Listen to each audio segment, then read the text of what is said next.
ہم اپنا آج کا سبق شروع کرتے ہیں۔ اعوذ باللہ من الشیطان الرجیم، بسم اللہ الرحمن الرحیم۔ یا ایہا الناس ضرب مثل فاستمعوا له ان الذین تدعون من دون اللہ لن يخلقوا ذبابا ولو اجتمعوا له وَإِن يَسْلُبْهُمُ الذُّبَابُ شَيْئًا لَا يَسْتَنْقِذُوهُ مِنْهُ ضَعُفَ الطَّالِبُ وَالْمَطْلُوبُ۔ یا ایہا الناس، اے لوگو، یا ایہا الناس، اے لوگو، ضرب بیان کی جا رہی ہے، ضرب بیان کی جا رہی ہے، مثل ایک مثال، فاستمعوا لہ غور سے سنو اس کو، فاستمعوا لہ اسے غور سے سنو۔ ان الذین بے شک وہ لوگ، تدعون جن سے تم دعائیں مانگتے ہو اور جن کو تم پکارتے ہو، من دون اللہ اللہ کے سوا، اللہ کے سوا جن کو تم پکارتے ہو، جن سے دعائیں مانگتے ہو، لن یخلقوا ہرگز پیدا نہیں کر سکتے، ذبابا ایک مکھی بھی، لن یخلقوا ذبابا ایک مکھی بھی پیدا نہیں کر سکتے، ولو اور اگرچہ اجتمعوا وہ سب کے سب اکٹھے ہو جائیں، لہو اس کے لیے، ولو اجتمعوا لہ اور اگرچہ وہ سب کے سب مکھی پیدا کرنے کے لیے جمع ہو جائیں تو ایک مکھی بھی پیدا نہیں کر سکتے۔ وَإِنْ اور اگر یسلب چھین لے جائے، ہم ان سے، الذباب مکھی، شیئاً کوئی چیز، وَإِنْ يَسْلُبْهُمُ الذُّبَابُ شَيْئًا اور اگر مکھی ان سے کوئی چیز چھین لے جائے، لا يستنقذوه منه لا تو نہیں، يستنقذوه وہ واپس لے سکتے، منه اس مکھی سے، اور اگر مکھی ان سے کچھ چھین لے جائے تو وہ مکھی سے وہ چیز بھی واپس نہیں لے سکتے۔ ضعف کتنے کمزور ہیں، الطالب مانگنے والے، والمطلوب اور جس سے مانگا جا رہا ہے، طالب اور مطلوب دونوں کتنے کمزور ہیں۔ ما قدر اللہ ما نہیں، قدروا انہوں نے پہچانا، اللہ کو، ما قدر اللہ انہوں نے اللہ کو نہیں پہچانا، حق جس طرح کے حق ہے، قدرہ اللہ کو پہچاننے کا، ما قدر اللہ حق قدری ان لوگوں نے اللہ کو نہیں پہچانا جیسا کہ اس کو پہچاننے کا حق ہے۔ اور حق کیا ہے کہ اسے اپنی ذات میں اور تمام صفات میں وحدہ لا شریک مانا جائے، کہ وہ اکیلا ہے، یکتا ہے، اس جیسا کوئی نہیں، اس جیسا کوئی نہیں، نہ ذات میں اور نہ صفات میں، نہ اپنے علم میں، نہ اپنی قدرتوں میں، نہ اپنی صفات میں، اس جیسا کوئی نہیں۔ ما قدر اللہ حق قدری انہوں نے اللہ کو نہیں پہچانا جیسا کہ پہچاننے کا حق تھا۔ ان اللہ بے شک اللہ، لقوی بہت قوت والے ہیں، لقوی بہت قوت والے ہیں، طاقت والے ہیں، عزیز صاحب اقتدار ہیں۔ عزیز غالب کے معنی میں بھی آتا ہے، غالب ہیں، صاحب اقتدار ہیں۔ غالب کا مطلب ہوگا تو پھر سب پہ غالب، پوری کائنات پہ غالب، اور صاحب اقتدار بھی تقریباً اسی کا ہم معنی ہے۔ اللہ یصطفی منتخب فرماتے ہیں، من الملائکہ فرشتوں میں سے، رسلاً پیغام پہنچانے والے۔ اللہ فرشتوں میں سے پیغام پہنچانے والے منتخب کرتے ہیں، وَمِنَ النَّاسِ اور لوگوں میں سے بھی۔ فرشتوں میں سے کس فرشتے نے کیا ذمہ داری ادا کرنی ہے، کیا ڈیوٹی اس کے سپرد ہوگی، اس کا فیصلہ اللہ رب العزت فرماتے ہیں۔ اور فرشتوں کو منتخب کرنا یہ حق صرف اللہ رب العزت کا ہے۔ یہ ایک ایسی مخلوق ہے، فرشتے ایسی مخلوق ہیں کہ جو اللہ کے سوا کسی کے تابع نہیں ہے، کسی کے تابع نہیں۔ باقی مخلوقات کہیں نہ کہیں آپ دیکھیں گے ظاہری اسباب میں دوسروں کے تابع ہیں۔ انسان کہیں پر بھی ہے تو وہاں انسان کسی نہ کسی کے تابع ہیں۔ یہ حکومت ہے، یہ حکمران ہیں، یہ وزراء ہیں، یہ اہل علم ہیں، یہ فلاں ہیں۔ آپ جنات کو بھی دیکھ لیں، جنات بھی بہت دفعہ تابع ہوتے، کئی دفعہ انسانوں کے تابع ہوتے، کئی دفعہ اور مخلوقات کے، فرشتوں کے تابع ہوتے ہیں جنات۔ جانور تو خیر ہیں ہی ہیں، فرشتے واحد مخلوق ہیں کہ جو صرف اور صرف اللہ رب العزت کے تابع ہیں۔ کوئی کسی فرشتے کو کوئی بات کہہ ہی نہیں سکتا کہ یہ فرشتہ ایسا کام کرے۔ جنات کو کہا جا سکتا ہے، جنات کو کہا جا سکتا ہے، انسانوں کو کہا جا سکتا ہے، جانوروں کے ذمہ کام لگائے جا سکتے ہیں، اور جانور انسانوں کے ماتحت ہو کر کام کرتے ہیں، اور انسان انسانوں کے ماتحت ہو کر کام کرتے ہیں۔ لیکن فرشتے ایسی مخلوق ہے جو خالصتاً صرف اور صرف اللہ رب العزت کے ماتحت ہے۔ اللہ یصطفی من الملائکہ، فرشتوں میں سے کس کو پیغام پہنچانے کے لیے، پیغام بھیجنے کے لیے منتخب کرنا ہے، یہ اللہ کرتے ہیں۔ وَمِنَ النَّاسِ اور لوگوں میں سے بھی کس کو منتخب کرنا ہے کہ وہ لوگوں تک اللہ کا پیغام پہنچائے، یہ انتخاب بھی اللہ کرتے ہیں۔ ان اللہ، بے شک اللہ رب العزت، سمیع سب کچھ سننے والے ہیں، بصیر دیکھنے والے ہیں، یعلم اور جانتے ہیں اللہ تعالی، ما جو بین ایدیہم ان کے آگے ہے، وما خلفہم اور جو ان کے پیچھے ہے۔ ان فرشتوں کے آگے پیچھے اور ان انبیاء علیہم السلام کے آگے پیچھے، یعنی ان کی ساری زندگی، جو زندگی وہ گزار چکے ہیں اور جو زندگی وہ گزاریں گے، چاہے فرشتے ہیں چاہے انبیاء علیہم السلام ہیں، اللہ کی ذات وہ ہے جو ان کے بارے میں ایک ایک چیز سے باخبر ہے۔ وَإِلَى اللَّهِ اور اللہ ہی کی طرف ترجع الامور، سارے امور لوٹائے جاتے ہیں۔ وَإِلَى اللَّهِ ترجع الامور، اللہ ہی کی طرف سارے امور لوٹائے جاتے ہیں۔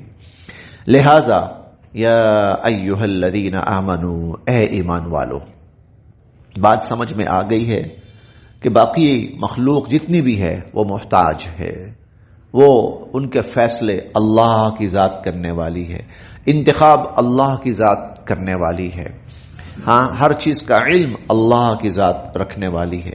یہ چیزیں واضح ہو گئی ہیں، اور کل پرسوں کے سبق میں ہم نے پڑھا تھا زندگی اللہ یحیی وہو الذی احیاکم، اسی نے زندہ کیا ہے، وہی موت دے گا اور پھر دوبارہ زندہ کرے گا۔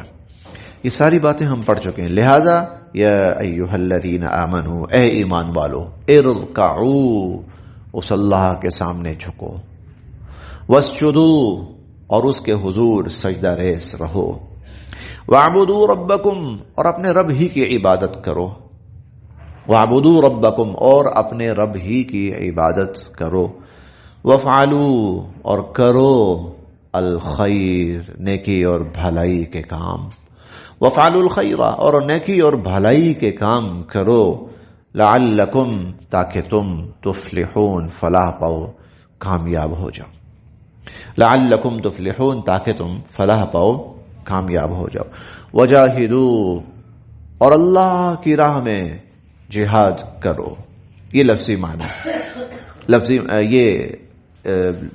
لفظی معنی ہے جہاد کرو۔ جہاد کس چیز کا نام ہے؟ جہاد اللہ کے دین کے لیے ہر قسم کی محنت اور کوشش کا نام جہاد ہے، چاہے وہ تعلیم کی شکل میں ہو، چاہے وہ تبلیغ کی شکل میں ہو، چاہے وہ تصنیف کی شکل میں ہو، چاہے وہ امر بالمعروف نہی عن المنکر کی شکل میں ہو، چاہے وہ جہاد یعنی قتال کی شکل میں ہو، جو اللہ کے دین کے لیے جو بھی محنت ہے وہ جہاد ہے۔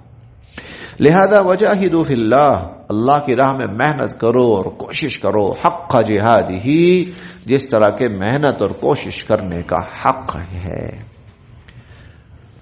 هو اجتباکم، اسی اللہ نے تمہیں منتخب کیا ہے، اسی اللہ نے تمہیں منتخب کیا ہے۔ اب منتخب کرنا کس معنی میں ہے؟ منتخب اس معنی میں بھی ہے کہ اللہ رب العزت نے اشرف المخلوقات کے لیے تمہارا انتخاب کیا ہے۔ حالانکہ بڑی بڑی مخلوقات ہیں، بہت بڑی بڑی مخلوقات ہیں، آپ فرشتوں کو دیکھ لیجئے، ایک فرشتہ سارے انسانوں کے لیے کافی ہے۔ جی قیامت جب آئے گی تو صرف ایک فرشتہ سور میں پھونک مارے گا، بس ایک فرشتہ کافی ہے ساری انسانیت کے لیے۔ اس کی طاقت کا کیا عالم ہے، اس کی نیکی اور اس کی تقوی کا کیا عالم ہے، سب کچھ، اس کی عبادت اور اطاعت اور فرما برداری اس کا کیا عالم ہے۔ ہر انسان فرشتے کے علم اور اس کے تقوی اور اس کی نیکی تک نہیں پہنچ سکتا۔ ہاں کچھ انسان فرشتوں سے برتر ہیں، بالکل ہیں، ہر انسان نہیں۔ تو اتنی بڑی مخلوق اللہ کے پاس ہے کہ صرف اس کا اگر وہ اپنی پوری قوت کے ساتھ وہ مخلوق زمین کے اوپر اپنا ایک ہاتھ یا پاؤں یا پنجہ مار دے، ساری زمین الٹ پلٹ جائے۔ اللہ کے پاس اتنی بڑی بڑی مخلوقات ہیں، لیکن اس نے کیا کیا؟ وَاجْتَبَاكُمْ، تمہیں منتخب کیا۔ تو ایک تو معنی یہ بھی ہے منتخب کرنے کا، اشرف المخلوقات، اور دوسرا معنی ہوا اجتباکم، اس نے تمہیں عبادت کے لیے تمہارا انتخاب کیا ہے کہ تم اس کی عبادت کرو، اور تم وہ مخلوق ہو کہ جس کو بنانے کا مقصد ہی عبادت ہے۔ تم وہ مخلوق ہو کہ جس کو بنانے کا مقصد ہی عبادت ہے۔ ہوا اجتباکم۔ اور تیسری چیز جو زیادہ ساری اس موجودہ یہ جو آیات چل رہی ہیں سیاق و سباق، اس کے اعتبار سے زیادہ موضوع ہے، اور وہ یہ ہے ہوا اجتباکم، اللہ کے اس دین کو غالب کرنے کے لیے اس نے تمہارا انتخاب کیا ہے۔ یہ زیادہ مناسب ہے سیاق و سباق کے اعتبار سے، کیونکہ آگے بھی ہم دیکھیں نا تو تم وہ ہو، تم وہ ہو، تم وہ ہو، وہ آ رہا ہے۔ تو ہوا اجتباکم، اس نے تمہیں منتخب کیا ہے کہ اللہ کا دین ساری انسانیت تک تم پہنچاؤ اور اللہ کے دین کو سارے دینوں پر تم غالب کرو۔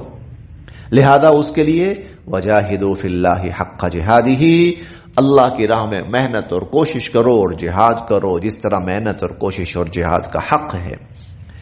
وما جعل، اور نہیں رکھی اللہ تعالی نے، علیکم تم پر، فی الدین اس دین میں، من حرج کوئی تنگی، وما جعل علیکم فی الدین من حرج، اور اللہ نے اس دین میں تم پر کوئی تنگی نہیں رکھی۔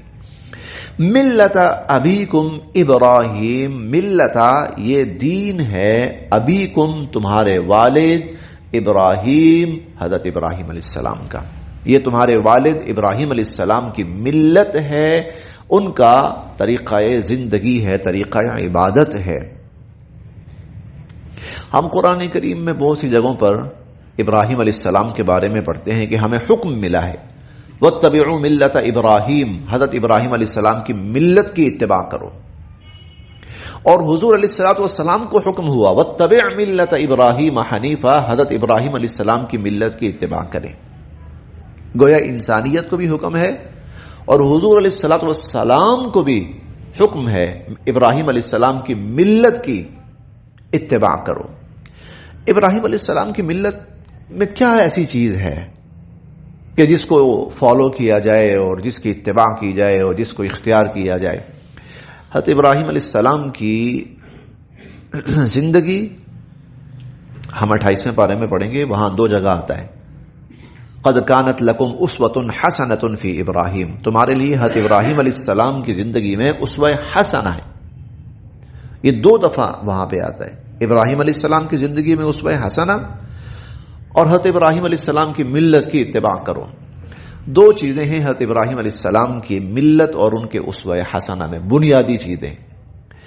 ایک توحید، جس طرح حضرت ابراہیم علیہ السلام نے خود توحید پہ قائم ہوئے اور ساری انسانیت کو اللہ کی توحید کی دعوت دی، جس قوت کے ساتھ اور جس شدت کے ساتھ اور جس جامعیت کے ساتھ حضرت ابراہیم علیہ السلام نے کیا. تو ایک چیز توحید ہے، اس لیے بار بار آتا ہے ملت ابراہیم حنیفہ حنیفہ حنیفہ. حنیف کا مطلب موحد. ابراہیم علیہ السلام کی ملت کی اتباع کرو جو کہ موحد تھے. اور حضرت ابراہیم علیہ السلام کی ملت میں دوسری جو نمایاں چیز ہے وہ اللہ رب العزت کے احکامات کی اطاعت اور فرما برداری کی ایسی مثال ہے جو شاید نہیں ملتی. ایسی عجیب و غریب اللہ رب العزت کے احکامات کی انہوں نے فرما برداری کی ہے، اتباع کی ہے. اسی لیے تو ہم پہلے پارے میں پڑھ کے آئے تھے کہ وَإِذِ ابْتَلَىٰ إِبْرَاهِيمَ رَبُّهُ بِكَلِمَاتٍ فَأَتَمَّهُنَّ، اللہ تعالیٰ نے حضرت ابراہیم علیہ السلام کا امتحان لیا بہت سی چیزوں میں، فَأَتَمَّهُنَّ، اور ابراہیم علیہ السلام ان سب چیزوں میں پورے اترے. اور یہ امتحانات عام امتحانات نہیں تھے، عام انسان کے سے نہیں تھے، بہت بڑے درجے کے امتحانات تھے، اور یقیناً وہ ابراہیم علیہ السلام ہی کر سکتے تھے. اور ان امتحانات میں بنیادی چیز کیا تھی؟ اللہ تعالیٰ ایک حکم دے رہے ہیں، اس کو پورا کرو. اس میں نہیں دیکھنا کہ ظاہری شکل میں کوئی نقصان ہے یا ظاہری شکل کے اندر کوئی صدمہ ہے یا دکھ، اس میں ظاہری طور پر نہیں دیکھنا، کرو بس. تو ابراہیم علیہ السلام نے ایسے پورا کیا، ایسے اللہ کے حکم کی اتباع کی اور فرما برداری کی کہ اس کی مثال بہت کم ملتی ہے. تو ملت ابیکم ابراہیم، یہ تمہارے والد حضرت ابراہیم علیہ السلام کی ملت ہے، تمہارے والد ابراہیم علیہ السلام کی ملت ہے. ہوا، انہوں نے ہی سماکم، تمہارا نام رکھا تھا المسلمین، مسلم، تمہارا نام مسلم انہوں نے ہی رکھا تھا. من قبل، اس سے پہلے، وفی ھذا، اور اس قرآن میں بھی اس کا تذکرہ ہے. یہ نام کب رکھا تھا؟ ہم پہلے پارے میں پڑھ کے آئے ہیں، جب ابراہیم علیہ السلام خانہ کعبہ کی بنیادیں اٹھا رہے تھے. وَإِذْ يَرْفَعُ إِبْرَاهِيمُ الْقَوَاعِدَ مِنَ الْبَيْتِ وَإِسْمَاعِيلُ، تو خانہ کعبہ کی تعمیر فرما رہے تھے. تو تعمیر فرماتے فرماتے، دعائیں مانگتے مانگتے ایک دعا یہ بھی مانگی، وَمِن ذُرِّيَّتِنَا أُمَّةً مُسْلِمَةً لَكَ، اے اللہ ہماری اولادوں میں ایک امت پیدا فرما جو امت مسلمہ ہو، جو مسلم ہو. تو ہوا سماکم المسلمین من قبل، حضرت ابراہیم علیہ السلام نے تمہارا نام اس سے قبل مسلم رکھا ہے. اور مسلم کسے کہتے ہیں؟ اللہ کے فرما بردار کو. وفی ھذا، اور اس قرآن کے اندر بھی اس کا تذکرہ موجود ہے. لیکونا، اچھا اس سب کا پھر اس سب کا انجام اور اعزاز کیا ہوگا؟ تم اللہ کی راہ میں جہاد کرو جیسا کہ جہاد کا حق ہے. تم ابراہیم علیہ السلام کی ملت کی اتباع کرو، ہاں، اور انہوں نے تمہارا نام مسلمان رکھا ہے. اے ایمان والو، رکوع کرو، سجدے کرو، اللہ کی اپنے رب کی عبادت کرو، خیر کے کام کرو. تو اس کا پھر انجام کیا ہوگا؟ لیکون الرسول شہیدا علیکم وتکونوا شہداء علی الناس. لیکون، ہوں گے، الرسول، رسول صلی اللہ علیہ وسلم، شہیدن، گواہ، علیکم، تم پر. حضور علیہ الصلوۃ والسلام کل قیامت کے روز تم پر گواہ بنیں گے. وَتَكُونُوا، اور تم گواہ، تم بنو گے، شہداء، گواہ، علی الناس، لوگوں پر. رسول صلی اللہ علیہ وسلم تم پر گواہ بنیں گے اور تم لوگوں پر گواہ بنو گے. یہ تذکرہ بارہا پہلے بھی آ چکا ہے کہ حضور علیہ الصلوۃ والسلام گواہی دیں گے اس سے پہلے، بلکہ یہ امت گواہی دے گی تمام امتوں کے بارے میں کہ ان کے پاس جو انبیاء علیہم السلام آئے تھے انہوں نے اپنا پیغام ان تک پہنچایا. اے اللہ آپ کا پیغام پہنچایا، دین پہنچایا، جس طرح پہنچانے کا حق ہے اس طرح پہنچایا. یہ امت پچھلی امتوں کے بارے میں یہ گواہی دے گی، انبیاء علیہم السلام کے بارے میں یہ گواہی دے گی. تو وہ امتیں کہیں گے ان کو کیا پتا، یہ تو آئی ہیں ہم سے بعد میں. یہ کون سا ہمارے سامنے موجود تھے کہ جب انبیاء علیہم السلام موجود تھے تو یہ وہاں پہ، یہ کہاں تھے، یہ تو آئی بعد میں، ان کو کیا پتا ہے. تو پھر حضور علیہ الصلوۃ والسلام اس امت کے حق میں گواہی دیں گے کہ یا اللہ میری امت جو گواہی دے رہی وہ بالکل صحیح اور سچ اور برحق ہے. لیکون الرسول شہیدا علیکم، رسول تم پر گواہ ہوں گے، وتکونوا شہداء علی الناس، اور تم لوگوں پر گواہ بنو گے. فاقیموا الصلاۃ، بس نماز قائم کرو. وآتوا الزکاۃ، اور زکوٰۃ ادا کرو. واعتصموا باللہ، اور اللہ کی رسی کو مضبوطی سے تھام لو. ہوا مولاکم، وہی تمہارا آقا ہے. فنعم المولا، کیا خوب آقا ہے. ونعم النصیر، اور کیا خوب مددگار ہے. بس یہاں تک، پھر پڑھتے ہیں.